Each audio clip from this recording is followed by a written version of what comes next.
And we're live. AynCath. I forgot to ask your name, but you're anonymous. I'm not gonna put you on the spot. But AynCath, I'm gonna call you. How you doing? Doing well. How are you doing, Caleb? I'm doing fantastic. We're no plan for tonight for the podcast, people. It's gonna be very simple. We're just gonna talk Catholic, libertarianism, anarchy, the current events, just kind of shoot the shit. It's gonna be great. But first, tell me a little about yourself. How did you become? Were you born and raised Catholic, or you convert? How did you find libertarianism? Give me the origin story. Sure. So just briefly, I am strictly speaking a cradle Catholic, grew up in the church. Looking back, I'm kind of embarrassed by my formation as it was. Drifted away a bit as I grew up, and it wasn't really until I was in college that someone actually started showing me Aquinas, and I actually started to learn a little bit more about what it was I was supposed to be believing, and read some of his stuff, read some Thomism, started to understand better sort of what the foundations were for the faith, and sort of bitterly realized that I hadn't really gotten that through my formative years, but was hooked ever since. And then probably around the same time started finding, it was probably around the Ron Paul's 2012 campaign, or a little bit leading into that.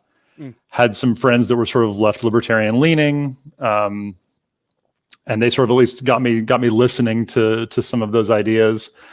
Found Ron Paul. He, as he always does, gives credit to von Mises and Rothbard, and that got me pointed towards the Mises Institute, and started reading and didn't really stop. I hear that. That's one of the great things I was thinking about. It's like, I love economics, I love Catholicism, I love libertarianism. I'm never gonna run out of books to read. It's just for the rest of my life, I'll be collecting books. I'm never gonna run out of books. And I have to credit you. I was, like you mentioned, starting to get into Hoppe a little bit, and was trying to figure out where to start. And you're like, well, Mises has all of it, so here's every PDF you could ever want for free. Pretty much. So yeah, it's I hate reading ebooks, but I also hate spending money, and so it's a constant struggle between so I just read the book online, or so I spend $20 and buy it. Yeah, I feel the same dilemma, but I've definitely come down on the side of I'll just open up the PDF and read it on my computer, save a couple bucks. I've done the opposite.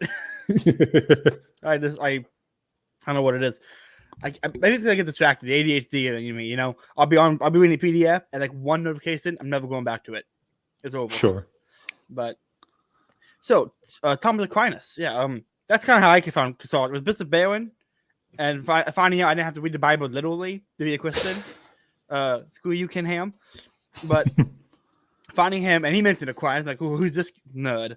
I looked into it. I'm like, oh, this guy's really, really, really cool. And I just kind of, from there, found everybody in the Catholic apologetic space, and was like, well, any question I have, or any objection I have, has been solely debunked and disproven, and they were right on everything. Like, I couldn't formulate any objection to anything they were saying. Yeah, and that's what really hooked me is, and I just find it so embarrassing that it's not front and center in every that I could grow up Catholic and not know anything about St. Thomas. Yeah, that because there is such a deep scholarship, and it's so, and similar to what drew me to libertarianism is you have this principled thinking is, okay, here's what we know to be true. What does that tell us? And St. Thomas takes that and goes, starts with Aristotle and reads Aristotle very deeply and goes through and gives his proofs of the existence of God, which, why is this not constantly harped upon? But just go ahead.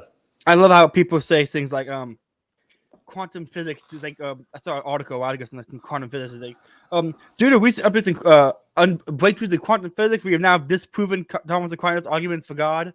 And they haven't even disproved it, but I'm like, it took them this long to formulate a proper response to Thomas Aquinas' arguments for God. And even then, they're just saying, well, see, this is purely random. It's like, are you going to stop investigating and just say, well, it's random and give up? No, we're going to try to figure out why. Okay, they haven't disproved Aquinas yet.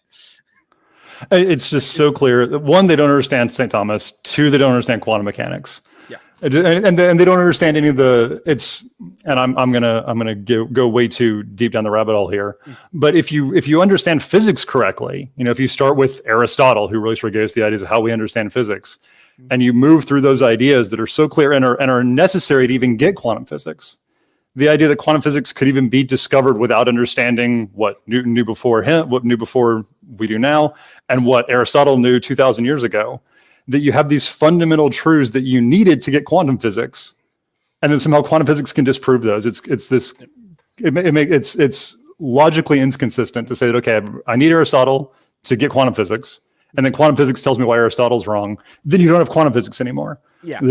Quantum physics is this like they're trying to find, I can't remember what they call it, like this particle that like is this the God particle or the creation particle, or is this like you're trying to? It's scientific reductionism. It's quins. It's all it is. It's quins. Scientific reductionism is quins. Well, yeah, and it's important to realize, there's quantum mechanics obviously works. Like, the modern world we have all the technology we have because these things work correctly. Yep. But it's so obvious that people don't understand it, that you can have some pop science article that thinks quantum physics says something that it absolutely doesn't say. Mm-hmm. But because they don't want to, it's obviously a very difficult field to understand. Yeah. And no modern understands Aristotle, and virtually none of it. We're because of this reductivism you're talking about, we've gone so far away from that kind of fundamental understanding that you can't consistently give the arguments they think they're making. Is they sort of have these stories they tell themselves. Some smart physicists at some point told them something about quantum mechanics, and they kind of understood it, but not really, because the physicist kind of understood it, but not really, and understood it enough that we can make a cell phone work, but doesn't really quite understand what he's saying. And then you sort of write this mathematical poetry and then try and pretend you understand what that says. And you lose so much understanding of what should be common sense. Yeah. Like you were talking about randomness. And I think this is such a big thing. The idea of random doesn't really, like, if you understand the world, random just means there's something I don't understand here that I'm not accounting for, and just saying, okay, when you flip a coin, you can call that random. Yeah. It's not random, but you don't know what it's going to do. And that's all you can ever really mean by random. Yes. And then they try and make randomness this actual thing that can exist or that can affect things. And they don't realize the abstractions they made along the way. I told you this would be a rabbit hole. My apologies. No, that's all right. They get down to like that bottom level, like the quark, and they get to the very bottom level and say, well, see, this is purely random because every time you look at it, it spins differently and we can't account for it. Therefore, it's random. Like, are you going to stop investigating? No, we're going to try to figure out why. But then you can't answer and say it's random yet. It's random because you don't know, like you said, but it's not purely random, which is impossible. As of right now, because our current understanding allows us. But not even that. Pure randomness is not a logically consistent concept, because pure randomness would mean acausal. It means something came into being without being caused by something else. Yeah. So you can have things, like I said, you got things you don't understand. Maybe there's things that we can't figure out why it's happening the way it is, but it has to happen for a reason. The world does not behave irrationally. That's right. But again, because you can write down the pretty equations and you can give you math that says, okay, yeah, we can have this element of randomness built into our equations. They think it's built into the reality because they can't distinguish reality from the equations they write down to describe it. The same problem exists in economics. Thomas De Lorenzo told a story about this guy who wrote an economic formula that represents the meat market. And the guy stood up and was like, I work at the meat market, sir. This represents nothing in reality. And the guy is like, I don't care. I care more about my formula. And it's like, this is it's empiricism taken to the extreme without common sense. Exactly. And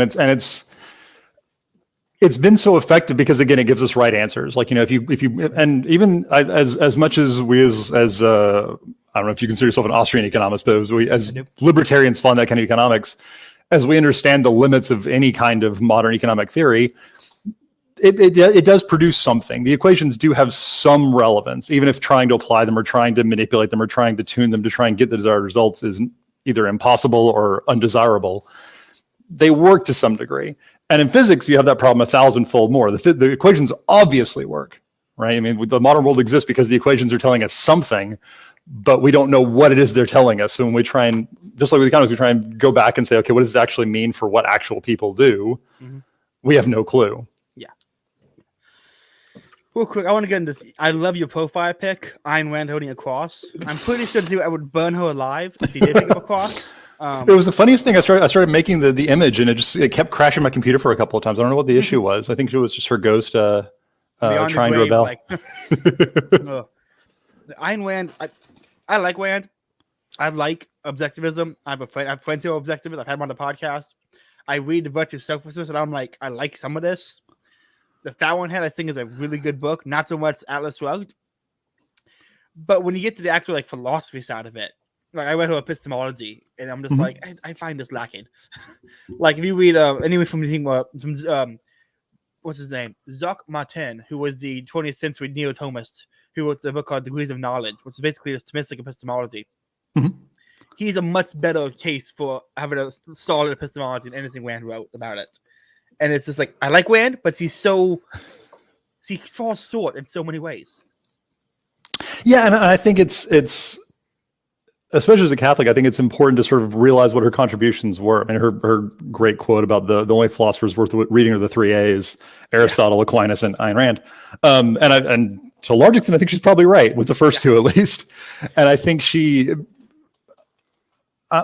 I think I appreciate her writing a lot more than her philosophies. I think she makes a lot of very complicated ideas that were virtually dead for a couple hundred years. And you think about how Thomism sort of disappeared from the church and from the world at large for an extended period of time. Mm-hmm. And she read it, and I think she got it in a way that people hadn't for the longest time. And she didn't get it perfectly. Like you said, there's a lot lacking there. But she was able to sort of get these ideas and this rational basis for why we think things back into the minds of people. And I think it's incredibly beneficial, and I think incredibly useful to read and understand her. Okay. And like you said, and to realize where it is that she falls short and the things that she didn't quite get. Yeah. She is the only modern philosopher who actually came up with something new that was useful. I feel like anyone else that's new, like postmodernist, modernist, or the post-structuralist, or like Deleuze, there's interesting things there, but out of pure actually being useful, I don't think there's much usefulness to those people. I think is useful things to read out of her. I think useful, but also I think she's the first person or the first sort of philosopher that we talk about in the modern era that was actually doing philosophy. Yeah. That she's trying to understand what it is that we know and how we know it. Mm-hmm. And I can't remember who the quote is, who it's from. Someone in the 20th century said being basically all of philosophy has become either bookkeeping or literature analysis or behavior. And it's turned into this sort of weird pseudo sociology or psychology. Yes. Or just semantics and word games.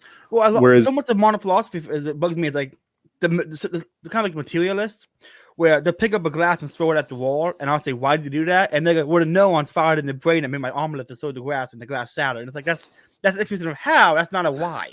And a lot of modern philosophy is just hows and no whys. Yeah, I think that's a really good point. And I think the other thing that Rand did so well, and I think that she's spot on, is that she realizes the place to start any kind of thinking and thinking about why you do things or what it is you should do has to come from your reason. Is you have to understand what it is. Okay, what am I? What is good for me? And then what do I do to try and pursue that good? Yeah. And like you said, a lot of philosophy just goes, well, okay, if my neurons are firing this way, and if I decide to take this reading of this text, or if I just and it's all relative and subjective and sort of floating on nothing. And what Rand gets by going back to Aquinas and going back to Aristotle is, she actually is standing on solid ground because she's standing on reality. Mm-hmm. And modern philosophy has sort of given up on even the idea of reality, which, itself, because they're talking about the idea of reality instead of reality itself, they're already, they've lost, they're never going to be able to come up with anything interesting or new or novel or true, because they're not starting with anything true. They're starting inside their heads. I heard a postmodernist say that if a kid thinks the rocket ship is flying, then the rocket ship is flying, because that's the kid's subjective view of reality. And I'm like, okay, I'm not. I hear people say, sometimes I talk to people, I hear them say things, and I'm like, I'm not even going to just, you're not worth it. They're not worth debating. You hear people say it, you're like, I don't want to gauge. I don't find value. But that kind of thinking is so endemic in culture in general, but I think we're sort of stuck with it, because what they'll do is you'll try and interrogate, okay, how could you possibly think this? And they'll end up telling you, oh yeah, quantum mechanics tells me that. What's the I can't remember who it was. It was Einstein and somebody were having an argument, and then just he ends up grabbing him and shaking him. It's like, do you really think the moon isn't there when you're not looking at it? and a modern student of physics would probably say, quantum mechanics is proved that the moon doesn't exist unless you're looking at it. And sort of cat nonsense. Exactly, but that's become ingrained in our thinking and our culture's thinking, and I think it affects us even if we reject it explicitly. There's a lot of that subjectivism that's sort of living in the back of our heads. We're like, well, okay, yeah, well, maybe the physicists know what they're talking about, or maybe they sort of get something because I certainly don't understand it. Yeah. And so that so much of and I think this honestly comes up a lot with left libertarians and some of the Twitter arguments I've seen recently, is there's this subjectivism that's just, again, not based in anything like reality. Okay, we like, the world does exist, the rocket ship is moving or it isn't. Yeah. But that we've lost touch with, okay, we can say and know true things. Absolutely. It's I don't know who said it recently. I was talking to some of my friends on Twitter, and I was saying it's like objective truth does exist, but at this point in time, I don't see any value in arguing for it, because objective understanding is so what people take subjective understanding mean their personal truths, that I'm better at arguing my objective truths, hence the objective truths, and trying to convince them that I'm right, than I am if I don't use the word objective at all. Like if I say my subjective truth and here's why I think this is right, they're gonna actually listen to me because I'm speaking their language, and they're gonna end up agreeing on objective truths with me because we've agreed on this. But they're gonna just not. If I say objective once, they're gonna be out, which is frustrating. It's a tragedy because oh my God, I'm losing my train of thought. So the thing that's so just awful about that kind of thinking is how do you make the argument? Like, how do you even have a conversation with someone if you don't agree in objective reality? Because I mean, you certainly agree that there's someone there that you're talking to. You guys are seeing the same things. You guys are speaking the same language. You're assuming the words mean the same things. There's something objective that's underlying the discussion you're having. Yes. And you both are able to contact that objective thing. Like, there is an objective reality. You're both able to be in touch with it in some way.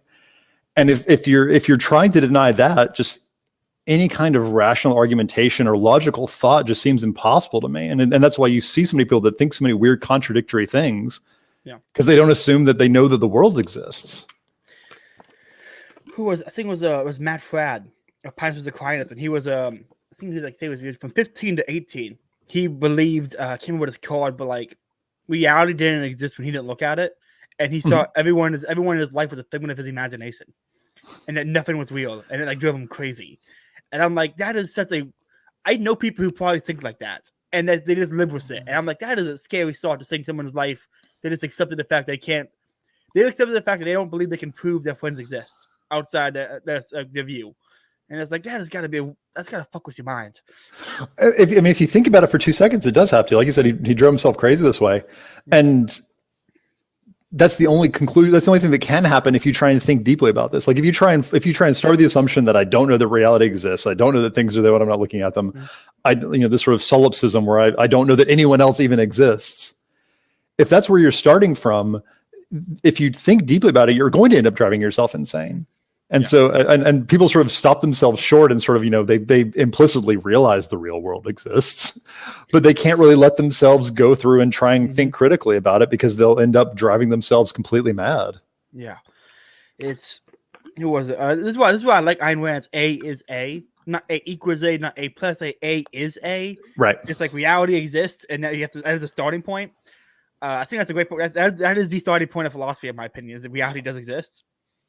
That's the starting point of knowledge. It's literally the first thing you know is that things exist. Yes. And any attempt to try and understand anything without starting there is like, if you don't have that as your basis, what you have is meaningless. Mm-hmm. What was it? I was watching. You ever hear the so-called Saints versus Scoundrels on EWTN? I'm familiar with it. Okay, I've been wanting to watch it. I can't find the episode anywhere, so I went to EWTN and paid money for the subscription service to watch Thomas Aquinas debate Rene Descartes in costume, and it was absolutely hilarious. But I've never understood Rene Descartes' "I think therefore I am" nonsense until I saw it in this video, and I'm just like, wow, this rejecting of the senses in reality, and starting with "I think therefore I am." And they draw a parallel between, like, he's clearly saying, God said, I am the great I am who I am. And is it saying that I think therefore I am? There's a parallel between that and Rene Descartes. It's very telling to what he was trying to do. And it's like, he really ruined a lot of philosophy, I think, with his rejection of the senses. Oh, no, I think you can trace pretty much all of what's wrong with science and with philosophy. I mean, not necessarily all of it, but I think so much of that starts with Descartes. There was a I can't remember who it was on Twitter that was talking about this, but Kant comes up occasionally, and obviously Kant. I think Rand called Kant like the most evil man that ever lived. Yeah. But what Kant was doing was trying to make philosophy as clear as Descartes had made math. Like Kant was just saying, oh, Descartes, because again, something was right about what Descartes was doing mathematically. His philosophy was completely insane. But the math we get from Descartes leads to everything else that we've got now. There's something really powerful in what he did, and people realized it very quickly. And Kant's like, okay, wow, what if we do the same thing for philosophy? And then if you look at the basis for Kant's thinking, it really is, it's this Cartesian insanity, this Cartesian doubt that sort of underlies everything. Yeah. That we can't know the thing itself. We can and Critique of Pure Reason was the first philosophical book I ever read. And I thought I was an idiot because I realized so later that Kant was just a terrible writer. I went to philosophy later. I'm like, oh, this actually makes sense. Oh, Kant's just a really bad writer. I'm not stupid. I suspect, and I don't want to throw Kant more into the bus than we've already thrown him. You kind of have to be a terrible writer if you're going to have bad ideas. Because if you can write clearly and you write clearly about bad ideas, people will realize they're bad ideas. If you can write really poorly but make it sound intellectual, you can present bad ideas and have people sort of listen to them for a second. There's a really good book called Fashionable Nonsense by Alan Sokol, and I can't remember who his co-author is. Let me get but what? Write that down real quick. Yeah, Fashionable Nonsense. I don't have a notebook on the table with me, so I can write down on a book when it doesn't come up. But what they do, and they're coming from sort of a science physics background, and they go through and they read a lot of different postmodernists, and I think some Italian feminists are in there, but sort of 20th century philosophers that are trying to use science sort of to justify a lot of their insanity. And they go through and debug. It's like, no, science doesn't say this. No, science doesn't say this. No, this is stupid. But the thing that they keep saying over and over again is they'll be the whichever philosopher it is will have some very bizarre idea, and they'll go through and they debug and say, okay, either what this person can be saying one of two things, because this is kind of Mott and Bailey argument, but either they're saying something that is incredibly profound and 100% wrong, or something that is incredibly obvious and correct, but they write in such a way that you can't tell which it is. And there's an art to writing like that. And I probably, I think Kant is one of the originators of this idea. But that if you can make your ideas sound complicated enough and have sort of grains of truth in there, you can say some very ridiculous things and people won't realize how stupid the things you're saying are until they can go through all the work of untangling what it is that you said. Who was it? There was some guy recently I was watching, one of the new atheist types, and he was going off on all these tangents, and I was thinking about, like, I don't think you said anything in the last 5 minutes. Like, you're still going, but I don't think you've actually said anything. I can't remember who it was. I want to say it was Sam Harris, but Sam Harris speaks normally, but he still doesn't say anything. Sure. I remember. Did you ever read the book The Moral Landscape by Sam Harris? No, I've not read any of Harris's stuff. Okay, so I wasn't an atheist, but Sam Harris was my favorite atheist until I actually found good atheists. They're all good atheists who actually have like I like what was it? Cosmic Skeptic on YouTube. I like him. He's a good atheist. Not by the only one. But Sam Harris' book Moral Landscape is basically, well, through science we can devise like what things are best performed at their function, and that we can draw a moral landscape out of those deductive reasoning, and that we can create a basically, but it's not natural law. He has to repeat that a bunch in the book that it's not a natural law theory, but it's basically a natural law theory.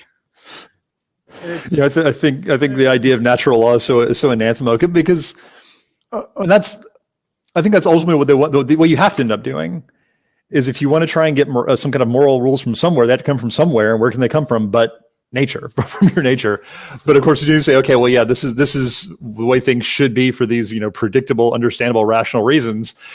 If you're doing it well, you just re-derive natural law philosophy, which they has to be, okay, can't do that because that's what religious people sort of had that as their basis for morality. We can't possibly use that. That's why I love Rothbard's Ethics of Liberty. He was an atheist, but he still wrote a natural law treatise, which is interesting. And it's pretty good. It's a pretty good natural law treatise. Let's kind of transition from all this philosophy, kind of like political philosophy and anarchism. So, Catholic and an anarchist. Are you a right-wing anarchist, would you say, or are you more of a like anarchist that labels? So I don't think I understand well enough what right wing would mean in that context. Like I can sort of identify a bunch of right wing values and say, yeah, I probably agree with those. Right wing to me doesn't seem like a coherent ideology. Like I couldn't say, okay, this is what would, if you were to give me some novel, political divide and say, okay, which side would right wingers be on, which sides would left wingers be on? I don't know if I can answer that question. Yeah. For ones that exist, like, yeah, right wingers think this, right wingers think this. So I think probably on most of those kinds of issues, I'd probably side with people that would call themselves right wing. Mm-hmm. But yeah, like I said, I don't think I understand deep enough what right wing even means.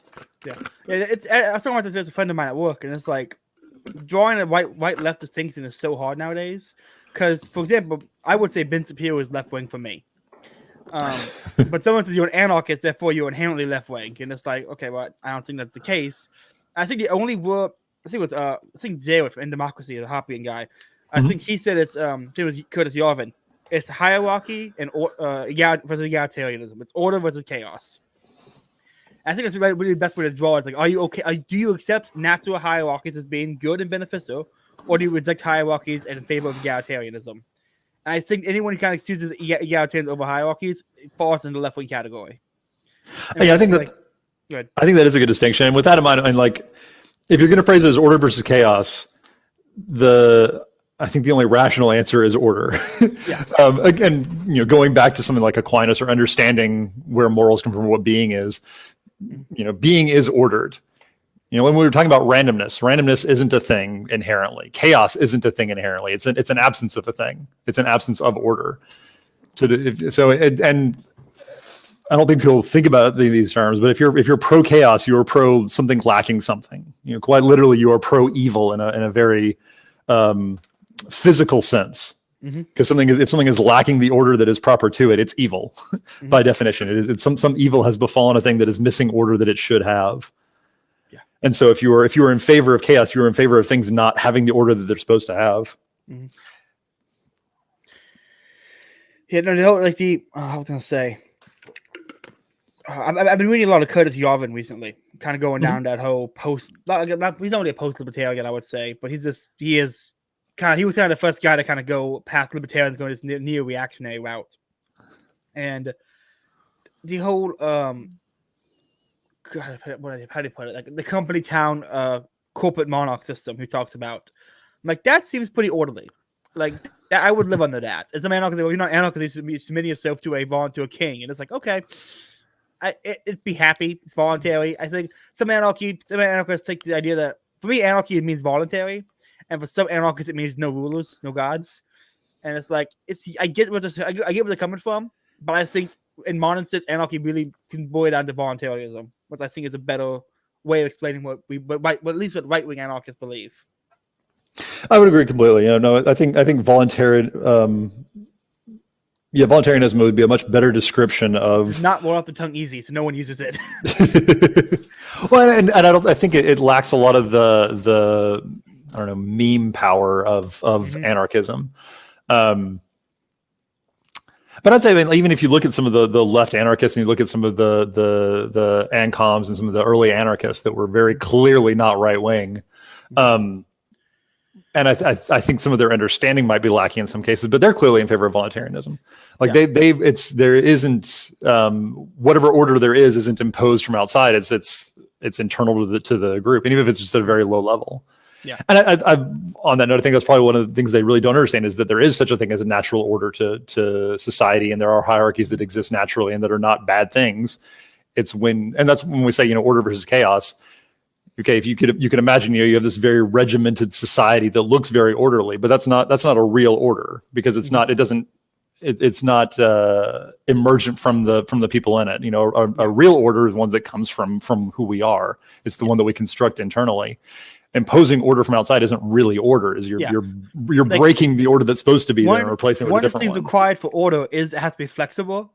And when you start mandating order, people rebel, and that's not like you can't have order when you force it. People rebel. The order has to be long. Order has to last. Like I think one of the requirements for it to be a true sense of order, it has to have some kind of longevity to it. Like you could say everyone And if it's a bank robbery and everyone's being told to sit still and not do anything, whereas peace and it's order there, it's not peace, it's order, but that's at gunpoint. It's not going to last. I don't think that's a healthy form of order. But like order from a voluntary association with, say, a covenant community, that's a good kind of order, and it could last longer than a AynCath style and people just living together and constantly having like, well, what was it? The homeless guy shit on that corner of the park, therefore he owns it now. Like sometimes you go too far outside of like, you sometimes you put the cart before the horse. This is anarchy philosophy, and you're like, what's the goal here? Is it to have like property rights or to have order? And I think it's to be leaning towards order. Yeah, so I'll be a little pedantic here, and I think being goal oriented is probably not the best approach here. You know, one of the beautiful things that I think a lot of libertarian theory or anarchist theory has done is shown, okay, if we do these things, we're going to end up with a pretty fantastic society. Things are going to look really good. And that's wonderful and that's great, but that's not the starting point. The question of how we should order society or what kind of structures and hierarchies we should have should come from a principled understanding. Okay, what's the natural way that human beings should order themselves? And what we see, I haven't seen a really rigorous sort of demonstration that the NAP is logically follows from what we are as people, but it makes a lot of sense that I can demonstrate I have free will. I can demonstrate that I can own things, that I can possess things, that I can manipulate. So if you're infringing on that, you're doing some evil to me. Yeah. How was argumentation ethics for self-ownership? Like it's self-ownership is self-proving. I think it's a very solid way of saying any argument gets is going to be a contradiction. And I think it's a way of, to draw your starting point from. Is I've read his article because that's from the Liberty Magazine article, right? Where he goes through. So. I've read it once. I need to read it again. It left me pretty cold. It's and just because and again, it's very technical and very deep, and there's a lot there. Mm-hmm. But I was not blown away because I looked it up because it's exactly the sort of thing that I would love to see. But I need to read it again because I did not find it very persuasive. So, I'll send you a link. I did a podcast with Stefan Kinsella, and it was on explaining like on 5 argumentation ethics. And so it's just let me get this up here and send it to you. It's a very simple, basic understanding of it. And sure. I think some people kind of put too much value in it. So my thing with argumentation ethics is it doesn't really prove what it wants to set out to prove. All it really does prove is that any argument against self-ownership is going to have an inherent contradiction in it. But it's not going to be the best argument for self-ownership. It's just going to prove you can't argue without non-contradiction. It reminds me of the arguments against free will. Mm-hmm. As you'll see, and I remember that was one of the most profound things because it's so intuitive and so obvious when you hear it, but people don't, you'll hear people argue that free will doesn't exist. And it's like, okay, but so you are choosing to have this argument with me, aren't you? Like you have decided that you don't think you have free will. What made that decision? Where did that decision come from? Like if you're trying to argue that, you're not actually, you don't believe that you're capable of making an argument. I guess this is sort of the argumentation ethics argument. Yeah. But yeah, it makes it certainly impossible to argue against. Mm-hmm. But if I think the goal should be, can we make these conclusive like Aquinas did? Can we show conclusively, the NAP is the moral correct way to do things. This is the right, and we've done a lot of work saying, okay, if we do these things, it'll look pretty great. Socialists thought that socialism would be pretty great too, but because they didn't base anything on any kind of principled understanding of how the world works or what humans are, they were really wrong. So yeah, I think I find it very important to make sure that we're basing what we do on what we understand to be moral, not what we think is going to be the ends don't just necessarily justify the means. Yeah, because we should make sure that our means are just and are moral. And the ends will work themselves out. Yeah, I think there's a limit there. Like, what was it? I think it was, I can't remember where it came from, but Ace Arcus on Twitter says that it is better to suffer evil than commit evil. And I get where he's coming from, but I think there's got to be a limit somewhere on that line. Because I also like defining any government, any action against. I put this. He would say any action taken by the state is evil because it's done out of self and it's done against plus principle. I would not be so quick to say that. And so I wouldn't necessarily say using a state for a state used for a positive end is evil. But I get where he's coming from when he says, I think he's right. It's better to suffer evil than commit evil. But like if the evil is too loose, you're going to start saying a lot of things evil when they aren't. I think that can be a problem with some anarchists. Yeah, I mean, you have to understand what evil is. Yeah. And he's absolutely right that it's better to suffer evil than to commit evil. Because as Catholics, we realize that we have more important things than there is evil that can't be done to you. We can only do to ourselves, and you can only do that evil to yourself by committing that evil. So that was a rather profound thing is to understand that when I do something evil, I'm hurting myself far more than I could hurt anyone else at a deep level. Yeah.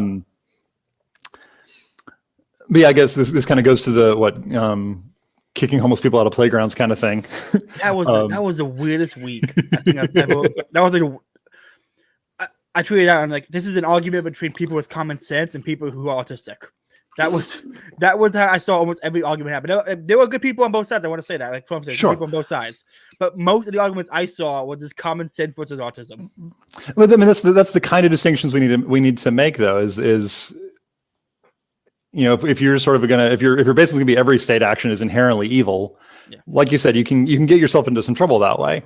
Now you can say that the state is inherently evil and it's going to inherently try and commit evil, but ultimately the state isn't a thing. There are people that participate in it that sort of form the system, but there are individuals taking actions that are moral or immoral. Mm-hmm. And if a state actor is doing something that's moral, that person is doing something moral. Their action is not inherently evil. They might be using power. There's a whole bunch of issues, but we've entered the realm of the subjective at that point. We're not talking about people actually doing things that are good or bad. Yeah. I mean, the whole park debate, like my argument for it was basically, if we can say homeless people don't have a right to go into public schools and take naps in the classroom because the public schools were made for the students, I can think we can say the same with like the public schools were made for the neighbors in the park and the area, and the park was made for the neighbors and for the kids, and they are not the intent. Homeless people are not the intended use for it, and drugs is not the intended use for it. Therefore, they do not have the right to use it in the same way. Those who are robbed the money for, promised it, and are the intended users of it have rights above the homeless to it. But that was my argument. Some people say that it lacks Lockean property rights, which I'm like, okay, I guess it lacks some property rights argument, but at the end, I don't care.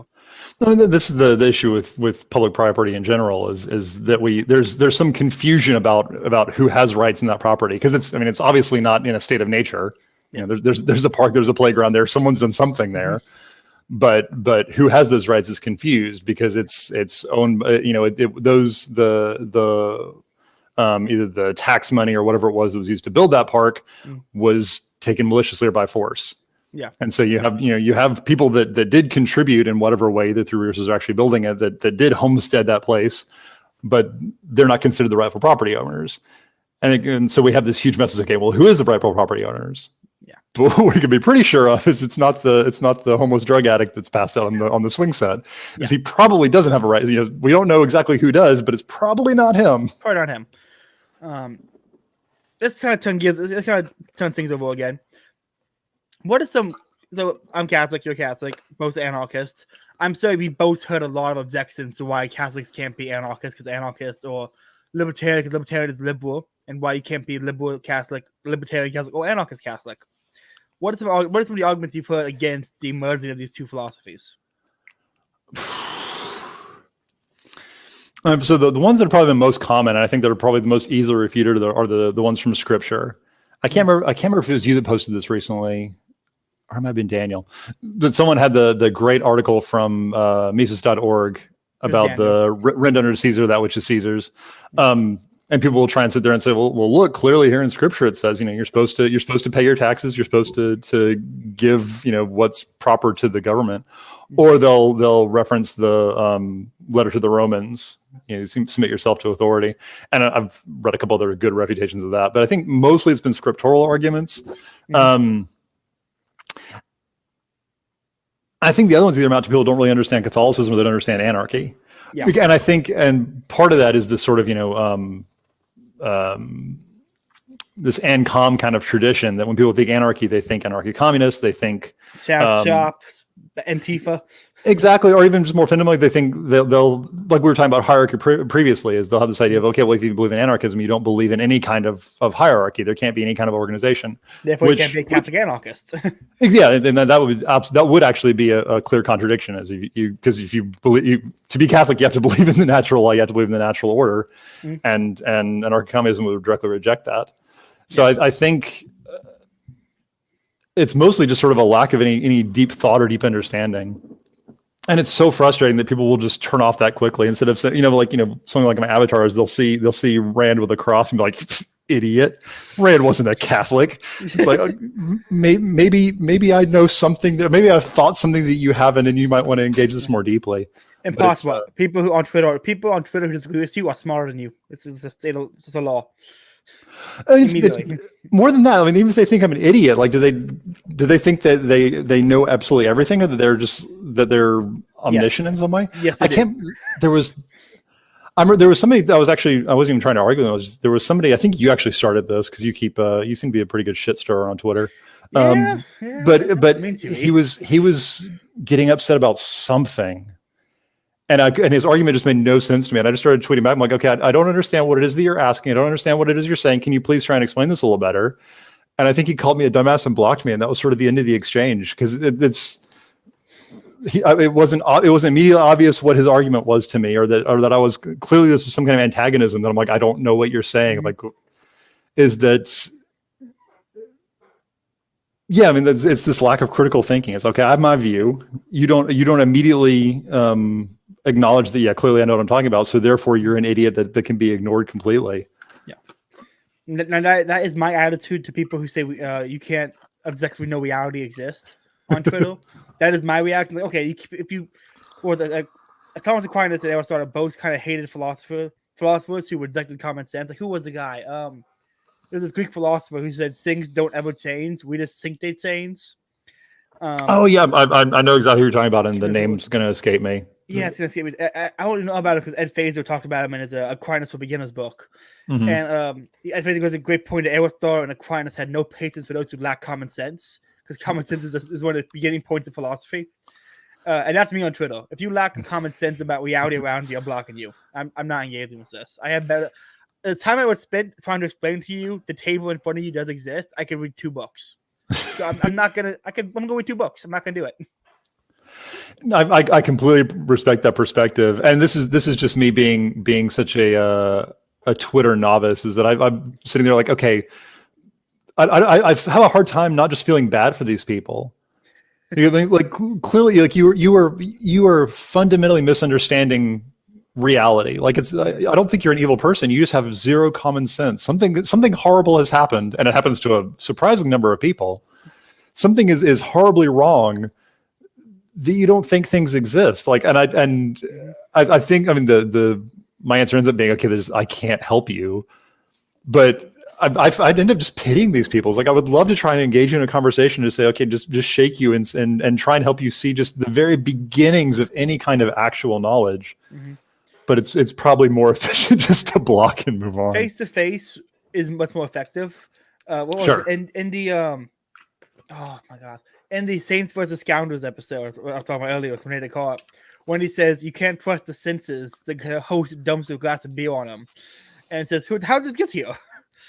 And I don't know. I always love those like practical examples of like, no, here's why reality exists. I'm gonna splash some water on your face.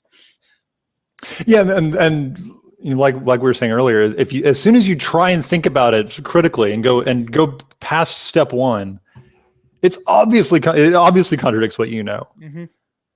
Yeah, and so again, either you think deeply, either you think these things are true and think deeply about them and drive yourself completely insane, or you just say like, no, I'm not going to think about that too deeply. I'm working in theory. This is at a higher plane than what's actually happening in front of me, because that obviously isn't relevant. Let's talk about Nietzsche for a little bit. Have you read any of Nietzsche, or actually like looked into Nietzsche at all? Because I can't seem to comprehend any of it. Very little. Yeah. Again, the sort of that Randian, the only philosophers worth reading are Aristotle, Aquinas, and Ayn Rand. But I will say, and I think this is the one thing I will say for a lot of more modern philosophy, is I think it can tell you a lot about the modern human mind. Is I think Yes. they do understand something about the way people think, even if it's a defective way of thinking, if they don't necessarily understand why it is that people think that way. I think Nietzsche in particular can say a lot of coherent things about sort of the broken human mind. I think, and he's a great example of someone that, you know, started with these insane principles And did go and crazy. followed through on them, and it drove him insane because he That's actually what I was willing to think deeply about these things. Yeah, He's and that's what I perfect want to talk example. about a little bit here. Like he did go crazy. I mean, his when the horse was being beat to death, he grabbed the horse and screamed, "I feel your pain," or something like that, and then like had a fever or something, got sick and died. It was he was a crazy person. And I mean, you know, no idea if there was some biological reason for that, but it's not at all surprising that if you try and think deeply and you try and actually use what is an insane starting point, you know, it's Descartes' starting point. I think, therefore I am, and that's all I can know, and everything else I have to reason from that. You're either going to give up on it and say, okay, this doesn't make sense, and I'm going to sort of implicitly let reality sneak back in, or you're going to go mad and scream at your horse. Absolutely. Okay, we only got 15 minutes left. I got a few more questions. Sure. So we said a lot. We said twice on the podcast now. Only philosophers reading Rand, Aquinas, Aristotle. For Rand's quote, who would be your top 4 philosophers that people should be reading? Top 4 philosophers people should be reading, and I think the clearest, most brilliant writing most clear thought I've ever seen put to paper is Thomas Aquinas, and I would not recommend people start there. Yeah, because because we don't live in a culture based on what Aquinas thought. We live in one based on what Kant thought. There's so much confusion. I think he's almost impossible to read. I think you have to get someone a little bit more modern if you're going to try and work your way back to that. I think Rand is good with Peter Kreeft and Ed Fazer both have Aquinas for Beginners lectures and books. Those are great starting points to kind of begin to understand Thomistic ideas. Mm-hmm. So if you really want to just read Aquinas, do those first because you're going to understand Aquinas better. Right, and I think Jacques Maritain is also very good for Thomas thought, and he's sort of forgotten. You have I think had a couple of things that you read from him recently, but he's fantastic. Oh, I'm obsessed with him lately. I am everything I read from him or find from him. I'm just like, I love this guy. I am becoming obsessed.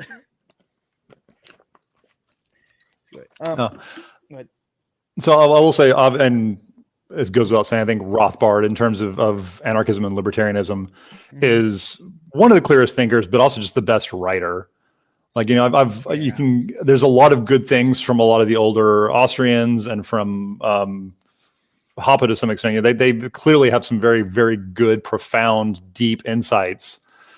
None of them write as well as Rothbard does. Right? Yeah. Rothbard writes for public consumption better than any of them. And it's engaging and entertaining and clear. So if you're not reading, if you don't, that's where I got my start. And, you know, if I tried to pick up Human Action first, or any Hoppe, or, you know, something, or even, I mean, and because Rothbard can do it too. Rothbard can certainly write dense academic tomes, but if you start with his stuff that's made for public consumption, it makes it a lot easier to get into some of the meatier topics, because you have that background that's very understandable and very accessible. Absolutely. Like I said, I would say people should read, if you want philosophy people to read, start with Aristotle, because I think starting at the basics is where you should begin. Like, really, own philosophers to be reading, I think, are Rothbard, Aristotle, Aquinas, Pascal. And Pascal's easy to read because he died before he could really write anything. But what was it? Peter Kreeft said God's gift to us was killing Pascal early, because if Pascal finished his book, it probably would have been boring. Nice. So I think Aristotle, has sort of the same problem Aquinas does. Is I think it's very hard for moderns to read him and get him. It depends on how inundated you are in modern philosophy or modern way of thinking. Like, if you're like young, like you're 15, you're just kind of getting into this all. If you go to him, I think you're gonna like be able to. There's some philosophy you read and like, you incorporate your worldview, and then there's no way back, you know. But if you're young and you start with Aristotle, you're gonna be much better than against everything else. But I do see a point about if you're already inundated in modern philosophy, modern culture too much, you're not gonna get it. Yeah, but we're all inundated with modern philosophy and modern culture, as we're steeped in it. And I agree. Like, if you're younger, you sort of have a better chance. And ideally, you start your kid, in grade school, you start reading your Aristotle. Yes. But there's stories of metaphysics from Aristotle. That's what we're starting with. 8 years old. And let's go. my favorite, I think, his physics, and Aquinas' commentary on Aristotle's physics. Is I don't remember who said it, but they said, reading Aristotle's physics is like this gorgeous city with just all this splendor, incredible architecture that you're looking at, with in the middle of the night with holding a lantern up, and then reading Aquinas' commentary on Aristotle's physics is that same city in the middle of noon, is the middle of the day in bright noon sunlight. Is he makes the genius that is Aristotle so much more understandable and so much more accessible, and I really think that's where you have to start. Is you have to understand those fundamental things. Like you said, A is A, and you have to understand what that means. And that's when you can actually start. That's when you can start knowing things. That's when you can start your philosophy, and you can actually have some wisdom. Absolutely. Well, we got a few more minutes left. I don't know if you noticed or not, but there seems to be a distinction between people who are, say, Catholic philosophers and people who are Catholic apologists. Like, compare Peter Kreeft and Ed Fraser to Trent Horn or Jimmy Akin or these other, like, apologist types. It seems to me the apologist types they seem to represent Catholicism more, and they're too clean cut, as opposed to Peter Kreeft, who will crack a joke about God killing Pascal. Like, have you noticed that at all? Because that's something I can't seem to notice. I keep noticing these, like, Catholic philosophers are so much more human than the Catholic apologists. Yeah, and I think there's a kind of bizarre parallel with the libertarian movement. Is this the pragmatic versus the say something like the Mecox or something like that, where if it's what's the goal? A Catholic philosopher wants to know more about God, wants to know more truth, wants to understand things very deeply, which should be the ultimate goal. Yeah. And the apologist is trying to figure out, what can I say to make you think the things that I want you to think? And that sounds more insidious or a little bit more evil than I intended, but that's the case. The reason you're an apologist is because you're trying to get people to listen to what you have to say. And depending on what your approach to that is, you can lose a lot of your intellectual curiosity, a lot of your humanity. Like, okay, well, I can't say that because I don't want to turn them off about this, or I don't want to bring this up because that's sort of this whole can of worms. Or, okay, I don't want to misrepresent this, so I shouldn't bring this up. Whereas if all you care about is truth, you dig into whatever idea you want to, crack whatever joke you want to, and you can be a lot more comfortable in your own skin because you're not worried about saying the wrong thing. And there's certainly room for both, but if all you're interested in philosophy and no one ever cares what you have to say, you're not going to be a very good apologist. And to some extent, we should all try and be apologists. If all you care about is, okay, what do I need to say? What magic set of words can I put together that will get you thinking the things I want to think? You've abandoned your own. Like, you've lost too much of what is interesting and valuable and human about the faith that you're trying to share. To where even if you manage to convince somebody, even if you manage to convert, get them going to mass or whatever it is, but they haven't learned anything or don't understand anything, then what good is that if they don't actually understand? And I think this is probably a big problem that I see, at least in the modern church, is that, okay, well, we're getting butts in seats, people are showing up, and that's sort of all that matters. We've got our head count up, we'll worry about the rest of it later. If you sacrifice the understanding, what was the point? Exactly something I think Matt Ross, as much as I don't like him, had got right in his book Church of Cowards, where he was more interested in having if you trim the fat from the church, you have a church that's more on fire and actually doing good work. It's going to be better than having a slow, fatty church that doesn't do anything. And as much as I don't like him, I think that's a fair point. Yeah, I think it's a very good point, and it's what should the goal be? The goal should be truth. The goal should be knowing God. The goal should be the most pure, well-reasoned, deep faith that we can have. And if you are compromising that to convince more people of a watered-down version of that, then you've lost the point of what you're doing in the first place. Absolutely. Well, guys, it's been a lot of fun.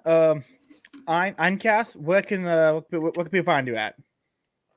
Yeah, so I'm on Twitter at AynCath and have a Substack, anarchocatholic.substack.com.